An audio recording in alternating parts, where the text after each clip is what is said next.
Hey guys, how's it going? Sano here, or Saf for short, coming at you with another match. Today we are trying out a new team comp, I guess, with the NA Lizards, me, Zero, and Rito. Trying out a new team comp. Rito just got back from North America, or just got back from Mexico, so yeah, he's back. So he's in Epic 4 actually, but you know, he doesn't play that much anyhow, so it doesn't really matter. But I would say he's probably the best. Yeah, no, actually, no. That's without a question. Rito is easily the best Grock I know. I'm gonna try and keep this video centered on the three of us, mostly me, Rito, and Zero. Zero's playing Akai, Rito's playing Grock, and I'm playing Badang. So this is a team comp idea we had in mind, where it's walls all over the place, right? We have Akai to prevent the dive meta because divers are cancer. It's always been the dive meta. Like ever since the game came out, it was like the dive meta. Back in the day, like season 2 or season 3, I don't know. It was like really, really early in the season. I think it was season 2, right? Season 2, it was like the top squads at the time. Gosu existed back then too. Gosu, EG, those kind of squads in North America and all that. Granted, back then it was like a lot. The servers were a lot smaller, so there was a lot more diversity. We played with European people at the same time. That's also why Zero's account server is actually in EU. I died there because I lost connection. Like my phone had literally lost connection, so I just stood in the bush and died there. Yeah, that kind of sucked. In any case, Zero's server is actually on EU, which is weird because he plays with us in NA, and me and Rito's servers are in NA, and we have no lag connection problems or anything with Zero. It's just that his home server is in EU for some reason. It's weird. Now, I died once already. That's cool.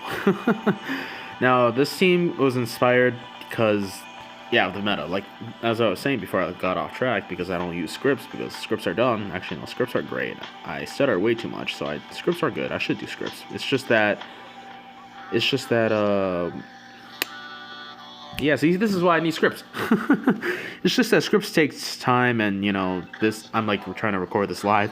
I mean, I would have recorded this match live, but something came up, and I couldn't record the match live, so doing the next best thing, post commentary, but now I can, like, talk a little bit more clear, since I'm not thinking about things like, look at that duel. That is some cancer. Like, Irithel doesn't have any dashes, aside from maybe Flicker or something. But she didn't have any dashes, right? So what we did there was we sealed off one of her exit paths, and then we sealed off the other one. But dang, it's pretty cancer. But, again, before I get interrupted again. the original, oh, actually, wait, watch this. Look at this hook. Franco's gonna hook me, and it makes no sense. Like, oh, look at that.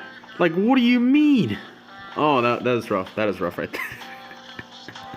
That autocorrect on the hook was rough. But, yeah, look at that. Oh, yeah, she has Purify. Irithel is Purify. Okay, that's interesting. The Zero does not have ult. Just watching now here. Missed his skill 2. Okay, when can I get back on track? My point that I was trying to bring up like 60 years ago was back in the day, even like season 1, season 2, it was always the dive assassin meta. I remember getting pwned by the top squad EG with look at that, look at Zero getting them kills. Was getting oh hey, everyone's dead. I think I die here too. Yeah, this was like a play that I was not very proud of. Like, I think I should have just used my ult to cover a lot more area, because I knew she was gonna go over there. Like, I get a good amount of damage here, but I do die because Diggy's so cancer early game. But yeah, and I wasted my dash because I mistimed the Diggy skill 2 drawback. So yeah, just bad plays, right? Bad plays. But as I was saying, like, it was like triple assassin. Like, I remember fighting EG and I was getting killed by Karina, Fanny, Saber. Like, they would just all dive in perfect sync under the tower at one time, and it was just like guaranteed kill on 1 or 2 guys. And I was like, and the snowball would continue from there. Like, snowball just existed forever, right? It was something interesting. I died 3 times already. It sucks, but I do make a comeback here. My early gameplays are just not very good with Badang. Like, I think I'm gonna miss an ult here. So yeah, it's just bad. I'm just bad. I suck. I haven't played Badang for a few weeks, so that's my excuse. But in reality, I still have much to learn. definitely still have much to learn. Yeah. I think we'll just do director's perspective this game, honestly. I don't know. We'll go locked. It's fine. But yeah, the reason why this team comp is good because Akai literally says F you to all divers. Let's say Esmeralda dived, like Esmeralda or Fanny dived, Akai can just straight up ult and just push them all away and push them all out of the tower if they dived into the tower. And offensively, Akai is also a beast too because he has pretty good damage. Akai has like really good damage, and not only that, Akai also has great like offensive stun ability if you can get him pinned on the wall. So Akai overall is just a really good decision. Grock here is also a really good decision because Grock does so much damage early game and late game and mid game. And if you play Grock right, he's really tanky. Like, you don't just have to be fed. Like, enemies have good amount of gold right here, actually. Like, our Grock does not have that much gold, and our Grock isn't even building defense. Rito doesn't build defense until much later in the game. His gold is, like, obviously less than Kagura's and everyone else's, and he's just not taking damage. He's not dying as much. He's not taking that much damage just because he keeps his passive up. That's the most important thing with Grock. You have to make sure you keep your wall passive pretty much up all the time. Like, if you look at Rito, you'll rarely see him without his wall passive because the extra defense is just so critical. Another thing that's good with this team is the fact that Grock also adds another wall. Adding another wall boosts Badang's damage because Badang's fists, whenever they collide with a wall, they do extra damage. So it's just more synchronization with the team, right? So, and again, I got hooked. I don't know how, but I got hooked. Right here, we peel Franco off of Odette. Franco got a little bit too trigger happy. I think he was going to try and ult me once he hooked me into tower, but he ended up ulting Odette instead. So, it really do be like that sometimes.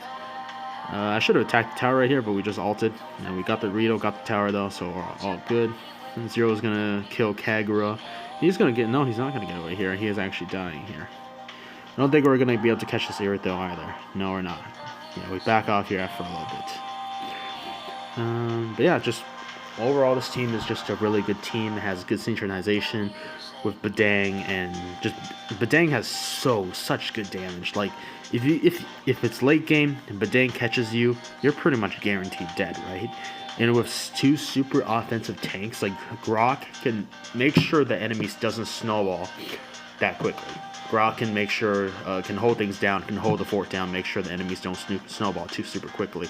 And then as for Akai, he makes sure that the enemy can't snowball us as well. Like, it's just further insurance because the meta is always fast games. Always get the enemy team, kill them as much as possible, begin snowball. But with this team, it's like you can't really snowball because you can't really dive and kill people. It has a lot of offensive pressure and defensive pressure, which allows me, Badang, to get farmed, to get fed, and to just crush everyone, right? And that's also where my Badang needs improvement. I'm not gonna lie, my Badang has a fairly weak early game. My late game and mid game, my Badang is really powerful because like that's where Badang's power increases, right? The second you get DHS on Badang, Badang just skyrockets in power, and that's not really possible to do when you're getting pressured, and that's why the team was formulated like this, so we can just prevent all that pressure, right? And yeah. I don't think I'm going to get a kill here, no. This Irit, though, was doing pretty good, but yeah, later on, like I said, I pick up more momentum as I go, and that's something I wanted to improve on with Badang. It's like to survive better under pressure early game, because that's when they can really, like, because that's where the meta is good at. That's where top players are trained to, like, over matches. They're just trained to make sure and kill early on, and that's where Badang is the weakest. So I have to make sure I have to survive under pressure and just do better. And that's like where my biggest weakness is with Badang right now, is just my early game is bad. Also, there was another thing here. I don't usually, me, Rito, and Zero never use voice chat because we just don't see a real point in it. But this is something we were trying out. Basically, me and Zero had a thing where we were like, whenever I would signal attack, that meant my ult was ready, and Zero should look for an opportunity to attack. Whenever my ult is unready, he should play more defensive, right? So that was just something we were just looking about and talking about. Nothing too big, but yeah. The match still goes on for another 5 minutes here, I think. We just couldn't get any pushes or finishes in. That being said, I don't think I actually pushed that much, so that might be why. I don't think I pushed that much, which is probably why we didn't do anything. Because like if I pushed a lot more, I would have won a lot more. But I was like more focused on getting the kills this match. I'm not gonna lie. With just working out the team synchronization, I was working on my own play style, trying to fit in with the team, trying to see where my limitations and such are. So I definitely did push a little less. Plus, the enemy team wasn't bad. Like the enemy team wasn't too bad of opponents. They managed. The Calgaro was decent. Our Odette was pretty bad. I'm not gonna lie. Our Odette was she needed work. I think I get a pretty sick kill right here. Like Fanny goes into it and everyone just gets slaughtered. Fortunately, I should have stayed out. I did back up just in case because I knew I might have died. But if I stayed out, I probably would have killed Aerithel, which is pretty cool. So miscalculation there, miscalculation there indeed. But hey, it is what it is. At this point, I'm getting pretty fed. 7,000 gold. Everyone else is a little bit low on gold. So yeah. At this point, Snowball does it again. I think I died one more time because I miscalculate my. I forgot I'm facing a Kagura who has really, really long range. And I get bursted by her. Like right around here, I think. Yeah. Right around here, I get bursted by Kagura. You know, I thought it was all good and all fine and dandy because I told Rito to retreat because I didn't have my ult for a few more seconds. And then I told him to attack because I was like, yo, I have my ult. And then Kagura just says surprise and lasers me. And I'm like, oh, alright, cool. That's that. As you can see, Rito's Grock here is just, look at his build. Like, he has pretty much no defensive things aside from the Cursed Helmet, but he doesn't need it because he plays Fighter Emblem, Festival of Blood Emblem, Grock, and he just, with Execute, just gets the kills with Bloodlust Axe and all that. Bloodlust Axe and all that. He just has a lot of sustain. He doesn't need it. And as you can see, his wall passive is pretty much always up. He does die there, but, you know, it is what it is. He was low to begin with. Where's Zero? Zero's getting a kill against Aerithel, maybe. He's going to get a kill on Fanny. Yes, he is. No, he's not. Maybe. Who knows? We'll see, I guess. Yeah. I guess we'll see. I think I come alive right here. Yep, I think I'm alive now, so I think I'm going to go over and help him. He just goes over, pushes Fanny away, because Fanny without buff sucks, right? So, fortunately, Kagura is able to get the buff. I was a little bit too slow on my trigger there. What I should have done right there is actually cancel my ult quicker. Oops, no. What I should have done right there was cancel my ult, because I already killed the main target, which is Fanny, and Naruto backed off. So I should have canceled my ult early and just went over and helped Akai. I don't think I could have saved him, but maybe I could have caught Kagura. And if I caught Kagura, that was a kill, right? So, just some things I could have done better. Odette got caught again. You love to see it. Odette Badang is also actually a really, really good combo. Unfortunately, this was random Odette, not someone we know. And their positioning and everything is just off, right? So, you hate to see it. I saw Kagura up here on the mini-map because she was walking by the minions, so I knew she was going to come over, and I just predicted it and just slammed her. So, you love to see it.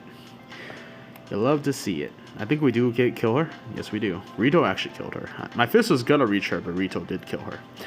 I saw Rito put a wall up, so I was like, you know, support that wall. Unfortunately, not able to connect because they did use flickers and all that. But hey, flickers is always a win because that's just wasting their time. Fanny goes in here, tries to steal Lord and stuff, but then gets pummeled by Akai.